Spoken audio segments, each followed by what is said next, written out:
Merang rambol ng ilang teenagers sa lungsod ng Bacolod kanina. Ang dahilan ng away, onsehan sa muna'y kita sa ninakaw na t-shirt. Exclusive mula Bacolod, ipapatrol Nico Delfin.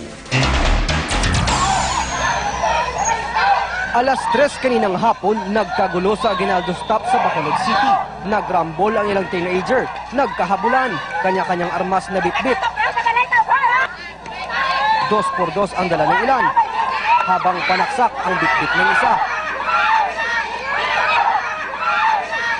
Umawat ang mga residente. Ang babaeng ito, pumagitna na. Sinalo ang saksak na para sa kapatid. Tinamaan siya sa kaliwang kamay. May sugat naman sa bewang at siko ang kanyang kapatid. Pagdating ng mga pulis, hinuli ang isang 15 anyos na kasali sa rambol. Agad nagpulasan ng mga kabataan. Sinuyod pa ng mga otoridad ng iskinita sa lugar, pero nakapagtago na ang mga ito. Ayon sa ilang nakakita sa pangyayari, nagkaonsehan ang mga teenager. May ninakaw silang gamit at mga t-shirt. Hindi siguro nagkasundo sa hatian kaya't nag-away-away. Pansamantalang idinetain sa presinto ang isang teenager na sinamahan ng kanyang ina. Dahil minor de edad, ito turnover din ng PNP sa DSWD ang napaaway na teenager. Handa namang magsampa ng reklamo ang babaeng nasugatan sa rambol kanina.